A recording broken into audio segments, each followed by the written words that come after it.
pleasure to welcome you today. Let me introduce myself. I'm Julia from Sechenov University in Moscow, Russian Federation. What I'd like you to present today is embryology of gastrointestinal tract. I divided my presentation into two main parts.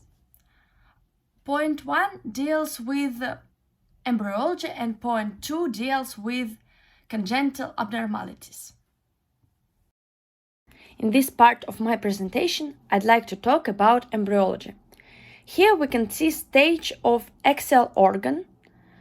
Epithelial lining and glands of the mucosa are derived from endoderm. But other components are derived from mesoderm. Histologically, the general plan of gastrointestinal tract consists of mucosa, submucosa, muscularis externa, and adventitia or serosa. The primary gut tube is formed from incorporation of the dorsal part of yolk sac into the embryo due to craniocaudal folding and lateral folding of the embryo. The epithelial lining, the gut tube, proliferates rapidly and obliterates the lumen. Recanalization occurs later. The primitive gut tube extends from oropharyngeal membrane to cloacal membrane and is divided into the foregut, midgut, and hindgut. Esophagus, stomach, liver, gallbladder, pancreas, and upper duodenum are derived from foregut. This part of gut tube supplied by celiac trunk. Lower duodenum, jejunum, ileum, cecum, appendix and ascending colon, and proximal 2/3 of the transversal colon supplies by superior mesenteric artery. Distal 1/3 of the transverse colon, descending colon, sigmoid colon, and rectum and upper anal canal are derived from hindgut. Hindgut supplies by inferior mesenteric artery. Now I'd like to tell you about midgut rotation. The midgut loop rotates a total of 270 degrees counterclockwise around the superior mesenteric artery as it returns to the abdominal cavity. Midgut rotation starts at week 6. Physiological herniation reduced around week 11. Now let's study the embryology of the esophagus. The foregut is divided into esophagus dorsally and the trachea ventrally by the tracheoesophageal folds, which fuse to form the tracheoesophageal septum. The esophagus is initially short but lengthens with descent of the heart and lungs. Esophagus contains the stratified squamous epithelium, which is derived from endoderm. So, now I'd like to tell you about stomach. The primitive stomach develops at week 4. The dorsal part of the primitive stomach grows faster than the ventral part, thereby resulting in the greater and lesser curvatures respectively. The primitive stomach rotates 90 clockwise around its longitudinal axis. As a result of this rotation, the dorsal mesentery is carried to the left and eventually forms the greater omentum. The left vagus innervates the ventral surface and the right vagus innervates the dorsal surface of the stomach. The one of the biggest glands in our body is liver.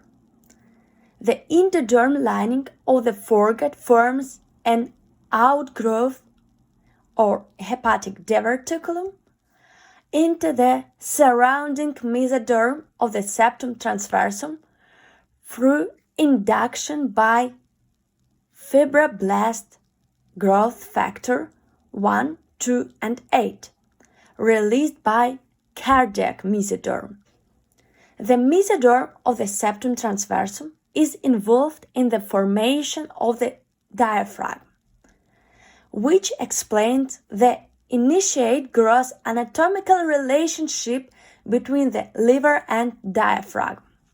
Our next topic is embryology of gallbladder, the connection between hepatic diverticulum and foregut narrows to form primitive bile duct.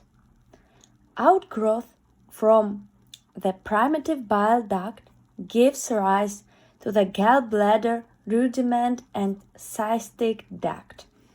During development, the endodermal lining of the gallbladder and extrahepatic bile duct proliferates rapidly and obliterates the lumen. Recanalization occurs later. The simple columnar epithelium is located in gallbladder. The cuboidal epithelium is located in extrahepatic ducts. Both of these epithelial lining are derived from endoderm. Other layers are derived from mesoderm. Now let's study the embryology of pancreas. Pancreas is derived from two pancreatic buds. The dorsal pancreatic bud is a direct outgrowth of foregut endoderm. The formation of this pancreatic bud is induced by notochord. The ventral pancreatic bud is an outgrowth of primitive bile duct. The formation is induced by hepatic mesoderm. The ventral pancreatic bud rotates 90 clockwise dorsally and fuses with the dorsal bud to form adult pancreas. The ventral bud forms the uncinate process and a portion of the head of pancreas. The dorsal bud forms the remaining portion of the head, body, and tail of the pancreas. Within both pancreatic buds, endodermal tubule surrounded by mesoderm, it forms exocrine pancreas. Isolated clumps form islet cells or endocrine pancreas. This leads directly to my next point. The cloacal membrane is partitioned by the urorectal septum into urogenital membrane and anal membrane. The anal membrane perforates later. We can divide anal canal into two parts, upper part and lower part. The upper anal canal developed from the hindgut. The lower anal canal developed from the proctodeum, which is an invagination of surface ectoderm caused by a proliferation of mesoderm surrounding the anal membrane. The junction between the upper and lower anal canal is indicated by the pectinate line, which also marks the site of the former anal membrane. In the adults, the pectinate line is located at the lower border of the anal colons. I'm approaching the end of my presentation. Thank you for your attention. I'll be happy to answer any question you may have.